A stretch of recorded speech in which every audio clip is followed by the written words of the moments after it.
스가랴서 2장 1절에서 5절입니다. 한 절씩 교독하겠습니다. 내가 또 눈을 들어 본즉 한 사람이 측량줄을 그 손에 잡았기로 내가 어디로 가느냐 물은즉 그가 내게 대답하되 예루살렘을 측량하여 그 너비와 길이를 보고자 하노라 하고 말할 때 내게 말하는 천사가 나가고 다른 천사가 나와서 그를 맞으며 이르되 너는 달려가서 그 소년에게 말하여 이르기를 예루살렘은 그 가운데 사람과 가축이 많으므로 성곽 없는 성읍이 될 것이라 하라. 같이요. 여호와의 말씀에 내가 불로 둘러싼 성곽이 되며 그 가운데에서 영광이 되리라. 아멘. 네. 성경을 바르게 해석하려면 먼저 두 가지를 살펴야 됩니다. 성경 본문은 어떤 본문이든지 그 성경 본문을 해석해서 지금 우리에게 적용하면서 순종하게 되잖아요. 먼저 바르게 해석을 해야 우리에게 그 말씀을 적용하면서 순종할 수 있겠죠. 해석이 틀려버리면 적용이 바르게 되기는 어렵죠. 그래서 성경은 바르게 해석해서 지금 우리에게 적용하면서 순종하는데 해석할 때 두 가지를 먼저 생각하셔야 돼요. 첫 번째는 그 성경의 구조를 살펴야 돼요. 문학적 구조를. 그래서 지금 이 본문이 전체 흐름 속에서 어떤 위치에 있는지를 파악하셔야 돼요.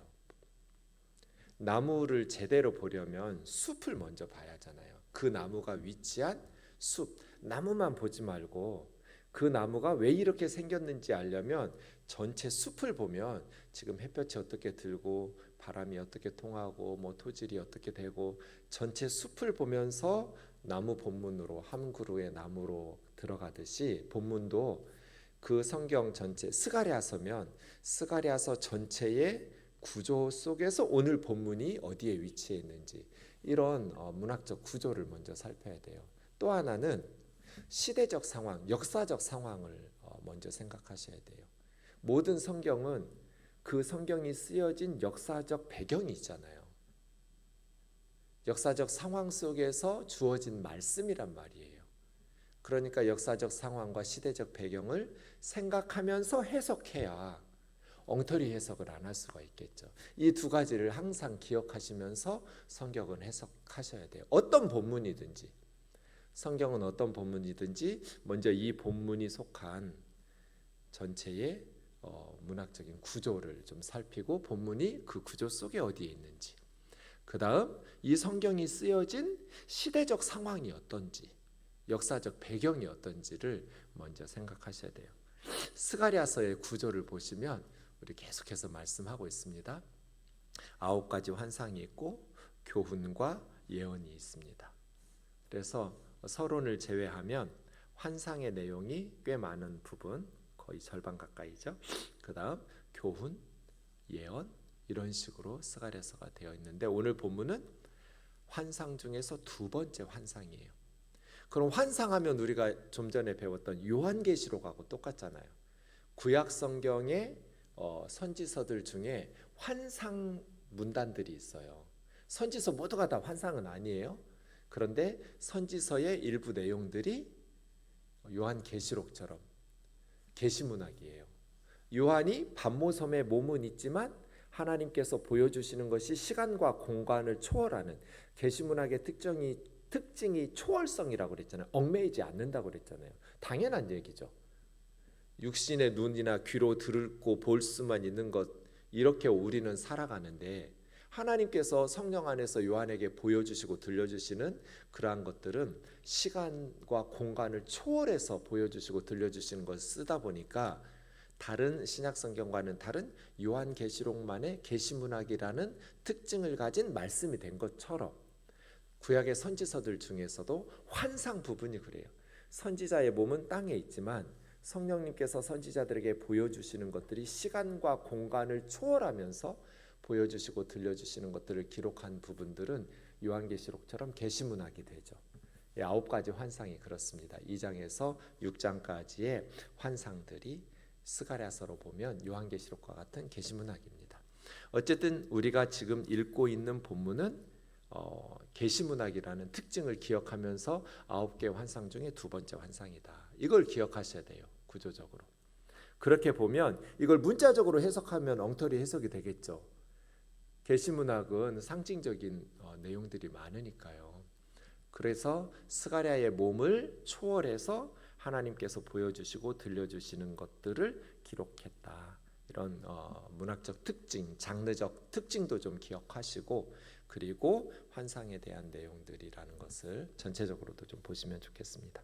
스가랴서가 쓰여진 구약의 역사 시대적 배경을 보시면 우선 바벨론에 의해서 예루살렘이 주전 586년에 멸망하죠.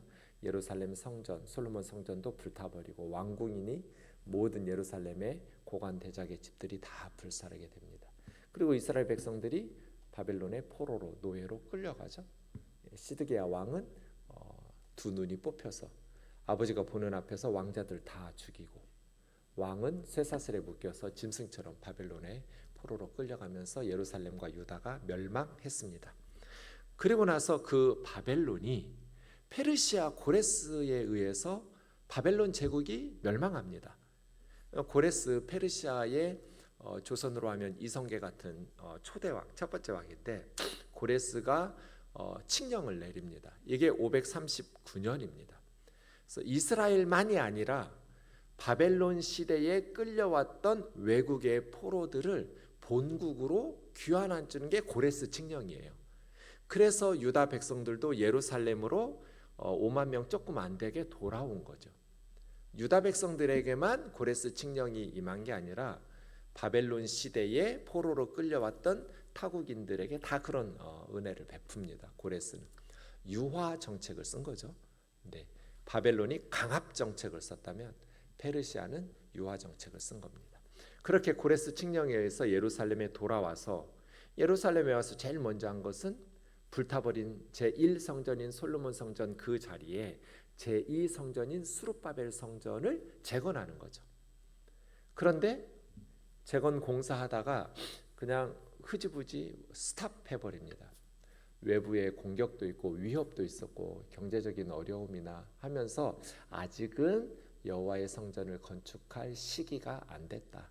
좀 더 있다가 나중에 우리가 좀 경제적으로도 비축하고 힘 생기고 좀 우리 포로 후 공동체가 이제 막 왔으니까 뭔가 좀, 언제나 사탄의 음성은 이런 식으로 들리죠. 하지 마라 하면 사탄의 메시지인 줄 아니까 해야지. 근데 나중에, 지금은 유튜브 좀 보고, 지금은 돈 좀 벌고, 나중에 하나님이래. 사탄의 메시지는 언제나 이런 식으로 하지, 기도하면 안 돼, 예배 드리지 마, 봉사하지 마, 이런 식으로 하지는 않아요. 그래서 이걸 조심하셔야 돼요. 우리 그리스도인들이 성령님께서 말씀하실 때 당장 즉각적으로 순종하지 않으면 이게 사탄의 메시지 아닌가? 해야 되는데 나중에 좀 더 있다가, 이렇게 하는 것들을 아직은 때가 아니야. 그래서 기초 쌓다가 멈춰버렸어요. 근데 여러분 몇 년이나 멈췄어요? 15년, 16년 가까이를 멈췄어요. 긴 시간 동안. 그때 이제 학개 선지자와 스가랴 선지자가 하나님의 말씀을 받아서 포로 후 공동체에게, 그러니까 이 생각을 하시면서 스가랴를 읽어야 돼요. 역사적 배경을 기억하시면서 바벨론의 포로로 끌려갔다가 70년 만에 돌아왔던, 고레스 칙령에 의해서 돌아왔던 이스라엘 백성들이 성전 재건하는데, 여러분 돌아오면 뭐 막막하죠. 폐허가 됐을 거잖아요. 70년 동안 그냥 거의 황무지처럼 예루살렘은 불타버리고 폐허가 된 그러한 땅에 돌아와서 조상들의 땅으로 돌아간다는 기쁨, 해방의 기쁨은 컸지만 막상 돌아와 보니 정말, 그래서 시편 126편이잖아요. 울며 씨를 뿌리러 나가는 자는 기쁨으로, 그게 요때 부른 노래예요. 정말 눈물 나는 상황이죠. 하지만 눈물을 흘리며 씨앗을 뿌리면 언젠가 기쁨으로 그 단을 가지고 돌아올 거다. 현실은 너무나 막막하고 참담했지만 하나님의 백성들이 용기를 내어서 다시 살아가려고 몸부림치던, 그럼 이 사람들의 초미의 관심사는 뭐예요, 여러분? 어떻게 다시 무너진 성전을 건축하고 무너진 다윗 왕조를 회복하고 영적으로 육적으로 이스라엘을 재건하여 회복할까? 이게 관심사겠죠. 그렇죠? 이때 오늘 본문 말씀이 주어졌다. 스가랴 선지자를 통한 하나님의 음성이 이제 그들에게는 지금 우리 상황에서 어떤 나라를 세우고 어떻게 회복하면서 하나님과 함께 무너진 이스라엘의 역사를 재건할 것인가, 이런 것들에 대한 메시지이겠죠. 그래서 520년에 다시 시작된 공사가 6월부터 다시 시작했거든요. 515년에 제2성전 수룹바벨 성전이 봉헌식을 3월 12일에 하게 됩니다. 5년여 동안의 공사 기간을 거쳐서 이때 이제 페르시아의 왕들은 고레스 다음에 캄비세스, 그 다음 다리오 왕 2년에 학개와 스가랴가 말씀 전하기 시작합니다. 그러니까 이미 고레스는 전사했고요, 캄비세스도 제거됐고, 그 다음 그의 아들 다리오가 페르시아의 왕이 되었을 때 학개와 스가랴가 말씀을 전하기 시작합니다. 이렇게 두 가지 상황을 이렇게 파악한 후에 본문으로 들어가면서 접근하시면 좋습니다. 스가랴 1장 7절에 보면 다리오 왕 2년 11월 24일에 스가랴에게 하나님의 말씀이 임했다. 이러니까 지금 포로 후 공동체 돌아온 지는 약 한 20여 년 조금 안 되는 상황이고요. 성전 공사 막 시작 6월부터 시작했으니까 몇 달 지난 후에 15, 16년 동안 멈췄던 예루살렘 성전 공사가 다시 학개 선지자의 메시지를 듣고 시작한 그 즈음에 몇 달 후에 이 말씀이 주어진 것입니다. 두 번째 환상인데요, 1절부터 보겠습니다. 눈을 들어 본즉, 여기서 본 건 육신의 눈이 아니죠. 지금 성령 안에서 그냥 단순히 육신의 눈으로 스가랴가 보는 게 아니에요. 천사가 설명해주고 있거든요.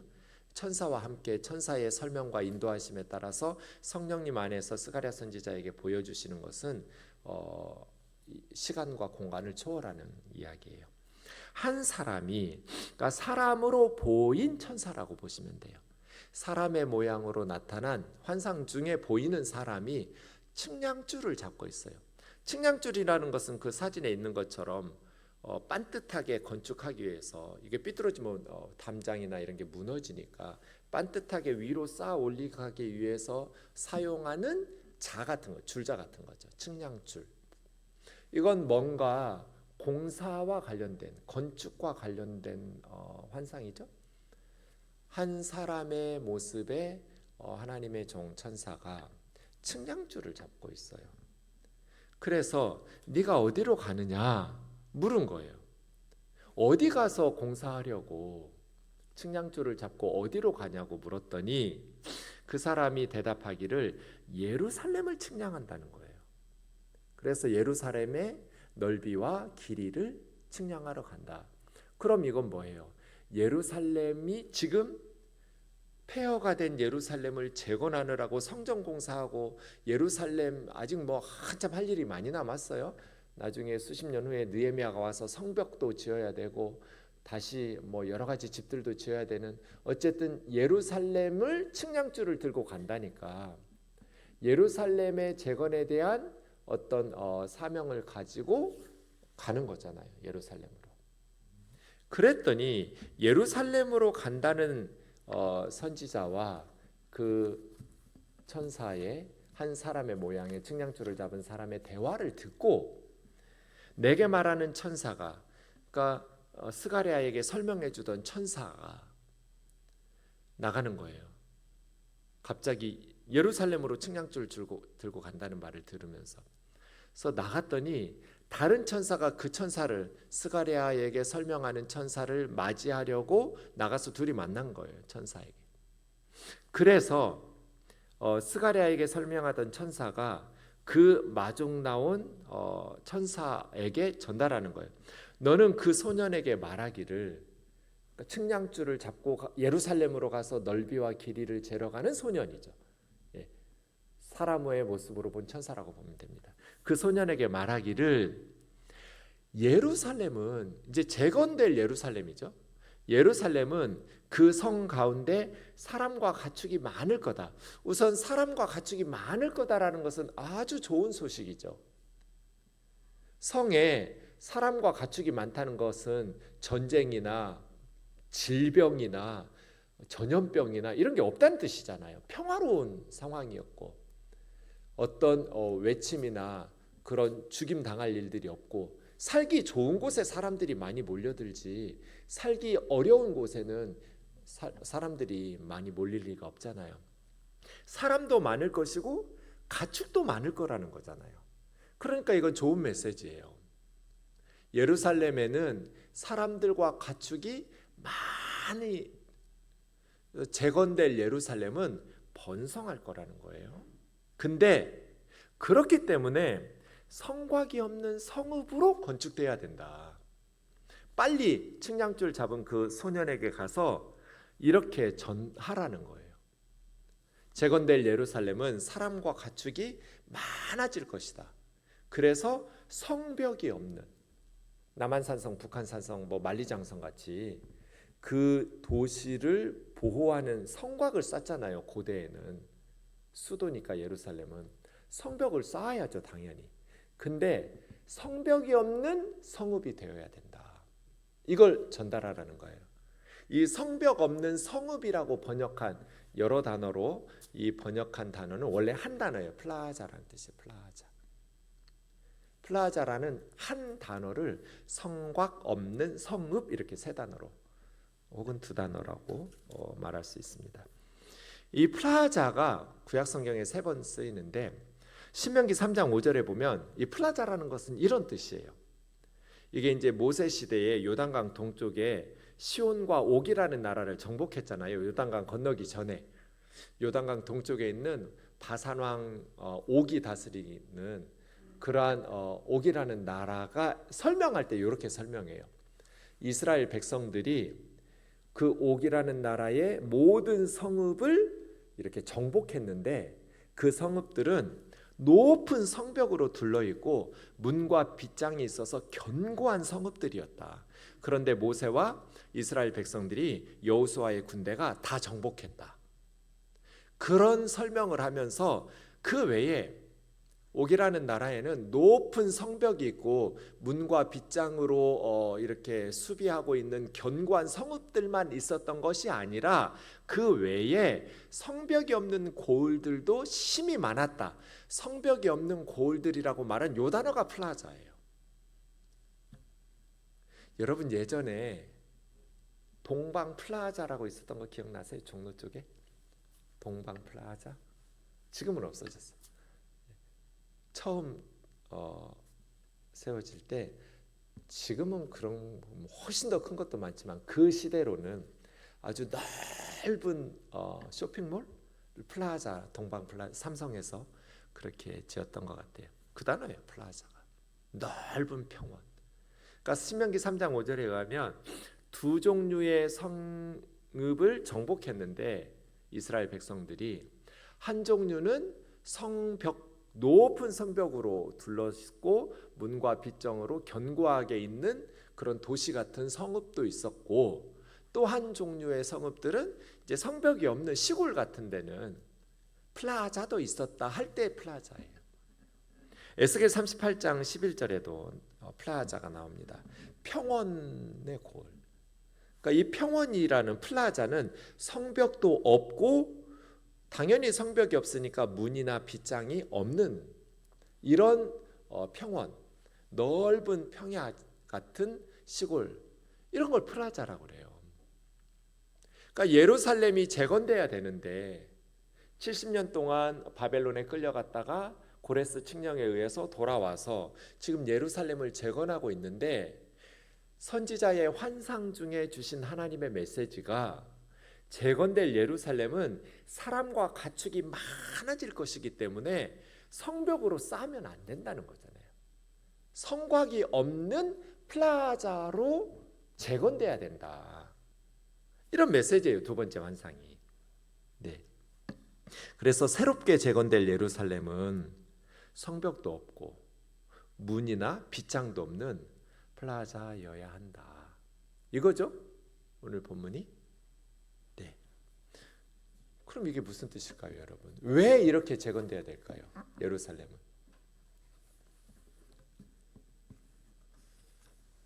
성벽이나 문이나 빗장으로 에워싸서 자기들끼리만 모여 사는 그런 성읍이어서는 안 된다. 재건될 하나님의 백성들은 누구나 올 수 있어야 된다는 거예요. 그래서 이사야 55장 1절 그리고 우리가 요한계시록에서 살펴본 것처럼 너희 모든 목마른 자들아 물로 나와라. 돈 없는 자도 와라. 와서 사 먹는데 돈 없이 값 없이 포도주와 젖을 사라. 이것이 이사야 선지자의 메시지. 이걸 요한계시록에서 성령과 신부는 교회라고 그랬죠. 참된 하나님의 백성이 오라. 듣는 자도 와라. 목마른 자 원하는 자는 누구든지 와서 값없이 생명수를 받으라. 이게 교회예요. 이것이 하나님의 나라고 이것이 재건될 예루살렘이어야 된다. 성벽을 쌓아서 선민의식을 가지고 이방인들은 들어오지도 못하게 하고 가난한 사람들은 들어오지도 못하게 하고 이런 도시로 재건되면 안 된다. 새롭게 재건될 예루살렘은 성벽도 문도 빗장도 없는 플라자이어야 한다. 모든 나와서 그래서 디모데전서 2장 4절처럼요. 하나님은 모든 사람이 구원을 받기를 원하시고 진리를 아는 데 이르기를 원하시죠. 그럼 우리 우면동 교회는 어떻게 해야 돼요? 플라자가 돼야죠. 플라자. 누구든지 와서 예수 그리스도를 통해서 구원을 받고 누구든지 와서 예수 그리스도의 복음과 성경의 말씀을 통해서 진리를 알도록 해야죠. 왜냐하면 예수님이 유일한 길이고 진리고 생명이잖아요. 예수님 외에는 구원받을 수 있는 길이 없잖아요. 교회 외에는 천국 갈 수 있는 길이 없어요. 아무리 착하게 살아도 아무리 의롭게 살아도 예수님으로 말미암지 않고는 하나님 아버지께로 올 자가 없어요. 유일한 구원의 길이에요. 유일한 생명의 길이에요. 그래서 교회는 모든 사람이 구원을 받을 수 있도록 모든 사람이 진리를 아는 데 이룰 수 있도록 성곽 없는 플라자가 돼야 돼요. 성곽 없는 플라자. 어떤 분이 쓴 글을 보고 마음이 되게 씁쓸했는데 수고하고 무거운 짐진 자들아 교회에는 너희가 쉴 자리가 없느니라. 교회는 돈 좀 있어야 다닐만 하단다. 예수 믿고 교회 다니려 하다가도 주저하게 된다. 당장 살림살이도 빠듯한데 지출해야 될 돈이 늘어난다는 생각 때문이다. 돈 없는 사람들에게 교회의 문턱은 한없이 높기만 하다.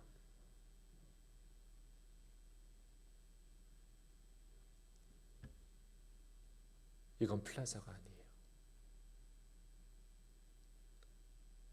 돈 좀 있어야 다닐 만한 교회는 인정해주고 사랑받는 교회는 교회가 아니죠.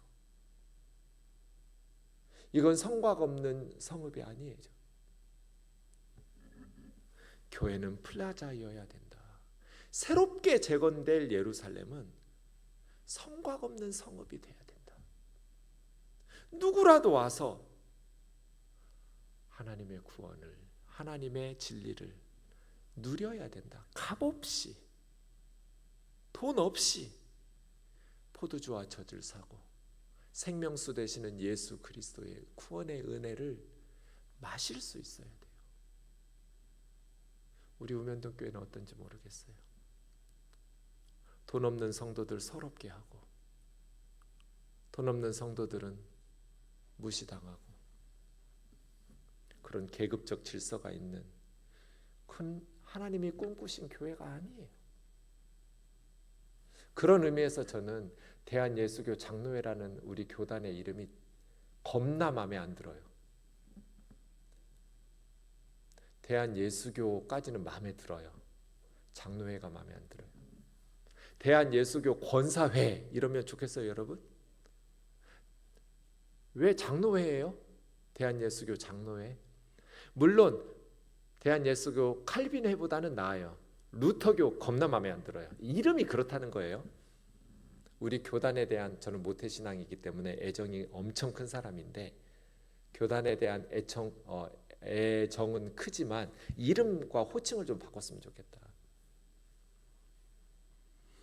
장로들만의 교회는 아니잖아요.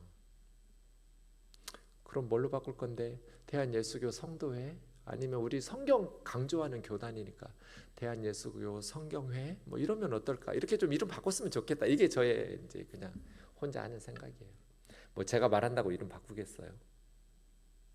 교회가 왜 장로들의 이름을 붙이고 교단 이름이 있어야 돼요? 그럼 나머지 장로 아닌 사람들은요? 자매님들은요? 청년들은요? 무슨 생각으로 이런 식으로 이름을 지었는지 모르겠어요. 물론 이제 우리나라에서 지은 건 아니에요. 외국에서 가져와가지고. 그래서 미국이든 유럽이든 장로교는 아주 작은 군소교단이에요. 이런 교단에 뭐 사람들이 많이 오고 싶겠어요? 이름 자체가 틀려 먹었는데. 네, 우리가 신학적으로나 이런 건 매우 좋은 건강한 교단이지만 네, 발은 안으로 굽어요. 장로교를 사랑하지만 명칭은 좀 고민해 볼 필요가 있다. 교회는 성벽이 있는 호칭 하나에서부터도 모든 성도들의 교회여야 된다. 성벽을 쌓으면 안 된다. 문과 빗장을 그렇게,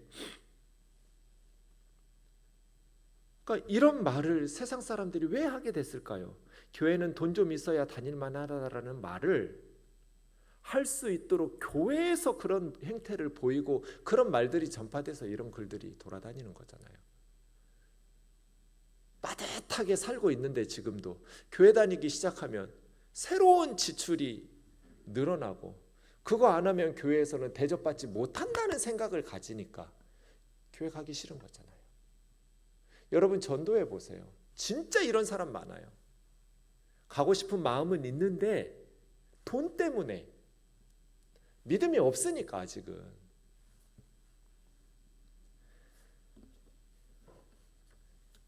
한국 교회가 플라자가 되려면 돈을 앞세워서 교회를 운영하고 목회하고 설교하고 이걸 회개하고 뜯어고치지 않으면 한국 교회는 외면당할 거예요. 사람들로부터. 그렇지 않을까요? 가난하고 못 배우고 없는 사람들도 서럽지 않은 교회여야 행복하게 눈치 보지 않고 평안하게 신앙생활하고 사랑받고 그렇게 다닐 수 있는 교회여야 성령님께서 기뻐하시고 하나님께서 꿈꾸신 교회의 모습이겠죠. 제가 오늘 처음으로 이런 교회 되게 해달라고 좀 전에 우리 찬양할 때 제가 딴 생각을 했는데 가사를 좀 바꿔 쓰고 싶다 이런 생각을 했어요. 너무 좋은 가사인데 정말 우면동 교회는 어떤 교회, 내가 생각하는 교회는 어떤 교회인지 거기다가 가사를 언젠가는 제가 고쳐가지고 부를 날이 올 것 같아요. 진짜 이런 교회 되고 싶다. 그건 플라자예요. 플라자. 하나님께서 꿈꾸신. 너 빨리 가서 그 소년에게 전해라. 예루살렘은 사람이 많아질, 가축이 많아질 거다. 그래야 사람도 많고 가축도 많아지죠. 끼리끼리 자기들끼리 하고 없는 사람 서럽게 하고 피눈물 나게 하는데 무슨 예루살렘에 하나님이 복을 주셔서 사람과 가축이 많아지겠어요. 근데 4절에는 문제가 생깁니다. 성곽 없는 성읍 플라자가 되면 고대 성읍은 지금이야 뭐 그런 도시가 없지만 왜냐하면 미사일로 쏴버리고 비행기를 타고 공군역에 있어 전쟁하니까. 근데 고대의 전쟁을 생각해 보세요. 다 육군이잖아요. 해군 아니면 육군인데 공군이 없어요. 성벽을 안 쌓으면 누가 예루살렘을 보호해줘요? 이게 문제예요. 그 시대적 상황에서 보면 플라자는 심각한 문제가 생겨요. 위험해요. 외국의 군대의 침입에 의해서 약탈당할 가능성이 매우 높아요. 그러니까 다들 성벽 쌓는 거잖아요. 도시들은. 근데 높은 성벽을 안 쌓고 문과 빗장이 없으면 플라자가 되면 예루살렘은 어떻게 안전을 확보해요? 그게 5절이에요. 여호와의 말씀에 내가 불로 둘러싼 성곽이 될 거야. 그러니까 단순히 사람과 가축이 많아서 플라자가 아니에요. 아무리 사람과 가축이 많아도 그 성읍이 넓게 성곽 쌓아서 안전을 확보하면 되잖아요. 그런데 이 두 번째 환상은 단순히 사람과 가축이 많아서 플라자가 되는 것이 아니라 세계에서 가장 많은 인구가 사는 도시여서가 아니라 아무리 많은 인구가 있어도 이스라엘이 뭐 큰 나라도 아니고 포로우 공동체 인구가 많은 것도 아니고 5만 명도 안 되는 사람 돌아왔는데 몇백 년 지났냐, 뭐 그 사람들 살려고 성벽을 넓게 치지도 않고 그 시대의 필요에 의해서 성벽을 쌓을 텐데, 그러니 이 말은 단순히 물질적인 의미로, 세상적인 의미로 성벽이 있냐 없냐가 아니에요. 이건 영적인 의미, 상징적으로. 그래서 묵시문학이에요.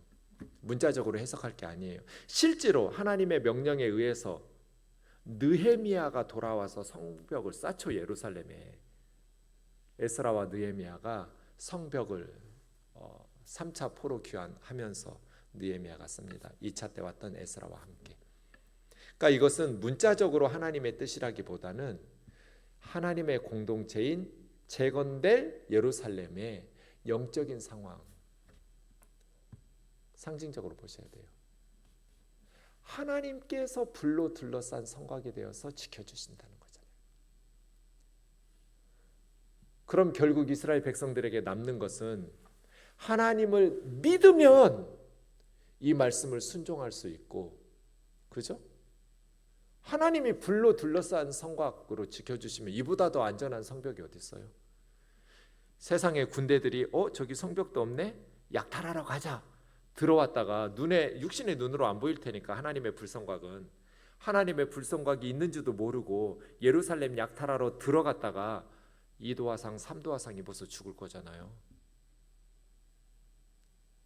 이것을 믿으면 성곽 없는 촌락, 성읍, 플라자 공동체가 될 것이고, 하나님이 불성곽이 되어 지켜주신다라는 하나님의 약속의 말씀을 믿지 못하면 불안하니까 성벽 쌓겠죠. 결국은 믿음의 문제로 귀결돼요. 내가 하나님의 약속의 말씀을 믿고 신뢰하고 성곽 없는 성읍 플라자의 백성으로 살 것인가, 아니면 불안하니까 세상적인 돈으로 쌓든 군사력으로 쌓든. 그래서 솔로몬이 이방 여자들하고 결혼한 거잖아요. 정략 결혼을 왜 했겠어요? 성벽 쌓은 거거든요. 솔로몬이 하나님 신뢰하지 못하니까, 불안하니까 외국에 정략적 결혼해서 이방 여자들 데려와가지고 결혼해서 온갖 이스라엘과 예루살렘에 우상의 신전들을 지은 거잖아요. 그래서 솔로몬이 망한 거잖아요. 불안하거든요. 성곽 없이 사는 거. 그때 하나님이 내가 불로 싼 성곽이 되어서 너 지켜줄 테니까 이방인들 우상 숭배하는 다른 나라 사람들처럼 성벽 높이 쌓지 마라. 불안해하지 말고 그냥 나와 함께 살자. 내가 지켜줄게. 내가 불로 둘러싼 불성곽이 되어서 너를 보호해 줄게. 그리고 그 가운데 영광이 되리라. 교회는 무엇인가? 오늘 본문은 우리에게 명확하게 가르쳐 줍니다. 교회란 하나님께서 불로 둘러싼 성곽 되시고 그 가운데서 영광을 드러내시는 공동체다. 이게 믿음의 공동체예요. 불로 둘러싼 풀성곽이 되어서. 여러분, 우리가 아브라함을 믿음의 조상이라고 그래요. 우리가 아브라함을 믿음의 조상이라고 하는데 아브라함이 왜 믿음의 조상이에요, 여러분? 믿음이 뭐예요? 이삭을 번제로 바쳐서, 죄송하지만 자식을 자기 신에게 번제로 바치는 건 고대에는 어려운 일도 아니에요. 몰렉이니 이런 모압 신들, 암몬, 그모스니 다들 왕자들 위기에 처하면 자기 신에게 불살라 바쳤어요. 인신제사는 고대에는 믿음이라고 할 거 자랑할 것도 아니에요. 그 시대적 역사적 상황에서 보면 귀한 믿음인 건 맞는데, 그렇다면 아브라함만 그런 거 아니라는 뜻이에요. 그럼 아브라함이 믿음의 조상인 건 왜 믿음의 조상이에요? 도대체 믿음이 뭐예요? 창세기 12장을 이해하려면 11장을 이해해야 돼요. 11장에 뭐가 나와요? 바벨성이 나와요. 바벨탑이라고 하는데 탑 아니에요. 탑이 있는 성읍 제국 건설한 거예요. 시날 평지, 지금 이라크 남부 쪽에. 거기 한복판이 갈대아 우르예요. 우르. 아브라함의 고향. 거기다가 하늘 꼭대기까지 닿는 탑 싼 거잖아요. 이 사람들 왜 쌌을까요? 하늘 꼭대기까지 닿는 탑을 힘들게. 홍수의 경험이 있던 노아의 후손이잖아요. 6장에서 8장까지 노아 이야기니까. 노아의 후손들이 불안하니까 또 홍수 나면 하늘 꼭대기까지 닿는 탑을, 하나님의 무지개의 약속을 신뢰할 수 없으니까, 믿음이 사라지니까 인간의 힘으로 안전을 확보하겠다는 거잖아요. 하늘 꼭대기까지 닿는 탑 쌓아서. 그리고 우리 이름을 내고 흩어짐을 면하자.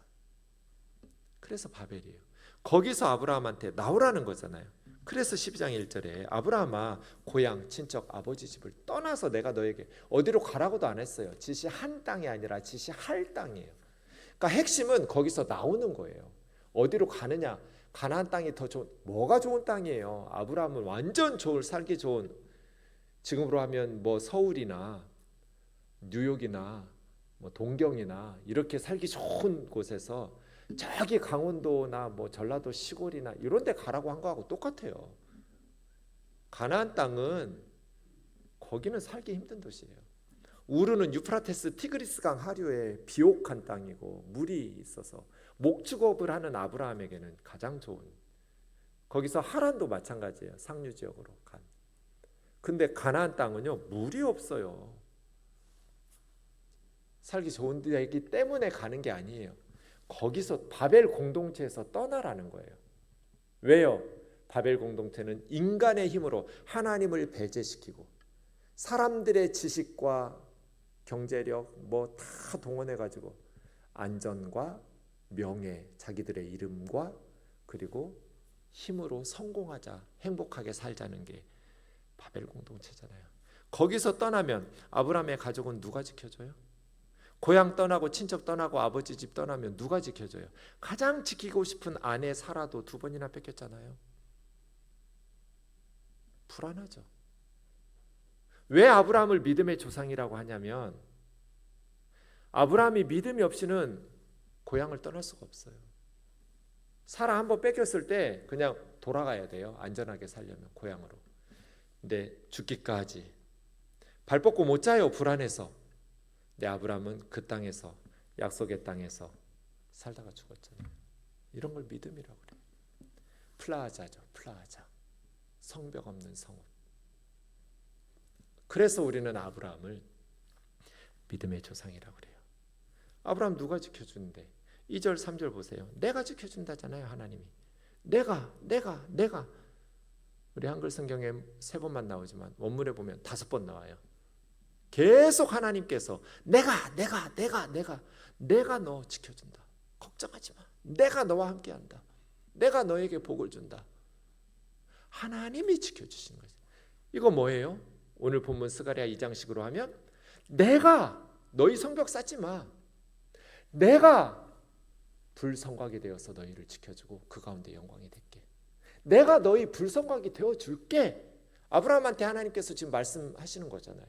아브라함아 내가 지켜줄게. 하늘 꼭대기까지 닿는 탑 안 쌓아도 돼. 우린 지금 어떻게 살고 있을까요? 바벨 공동체처럼 요새를 쌓아놓고, 이걸 포트리스 멘탈리티라고 그래요. 요새 멘탈리티. 아브라함은 거기서 나왔잖아요.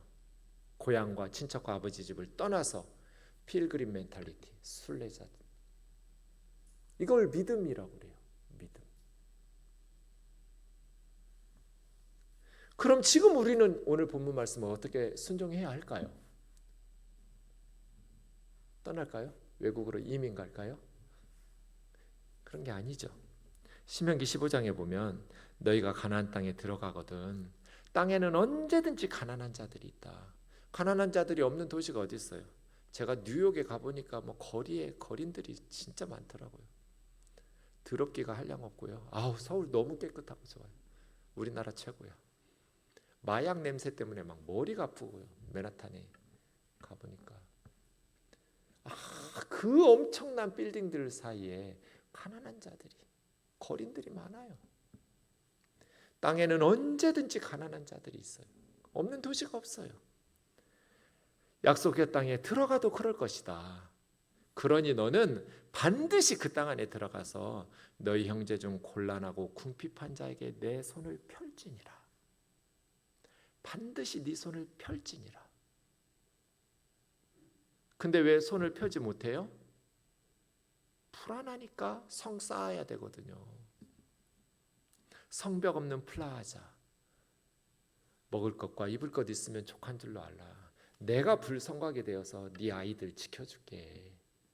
네가 뭐 10억 물려주면 네 아이들이 행복하고 1억만 물려주면 10분의 1로 불행해지냐? 그런 거 아니잖아요.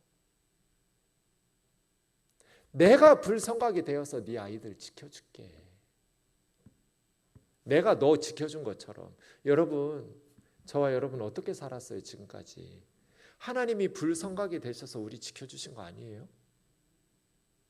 우리 힘으로 산 것 같지만 여기까지 하나님의 은혜로 살아왔잖아요. 돈 있어서 산 거 아니잖아요. 유산 많이 물려주셔서 사신 분 별로 없잖아요.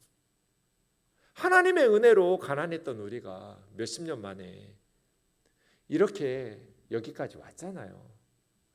근데 왜 우리 자식들에게는 내가 물려주는 돈 의지해서 살라고 그래요? 손을 펴라. 궁핍한 형제들에게. 이게 무슨 뜻이에요? 플라자에서 살라는 거잖아요. 성곽 없는 성읍되라는 거잖아요. 6년 동안 너를 섬기면 7년째에는 놓아서 자유롭게 해라. 천년만년 노예로 부려먹지 마라. 자유롭게 할 때는 빈손으로 보내지 마라. 면제년에 보낼 때는 양떼줄 중에서, 타작마당 곡식들 중에서, 포도주 틀 중에서 후히 주어라. 우리 집에서 6년 동안 머슴으로 살다가 내보내줄 때는 짐승도 주고 곡식도 주고 포도주도 주고, 줄 때 인색하게 하지 말고 후히 주어라. 하나님께서 너에게 복을 주신 대로 그에게 네가 복을 주어라. 이게 성벽 쌓는 사람들은 절대로 이렇게 못 살아요. 우리에게 주시는 말씀이 이거잖아요. 나는 믿음으로 사는 인생을 살아가고 있는가? 아니면 돈이나 권력이나 지식이나 인맥이나 이런 것으로 성벽 쌓고 그 안에서 안전하다고 생각하면서 착각하면서 살려고 하는 바벨 공동체 사람들처럼 살고 있지는 않은가? 찬양하고 기도하겠습니다.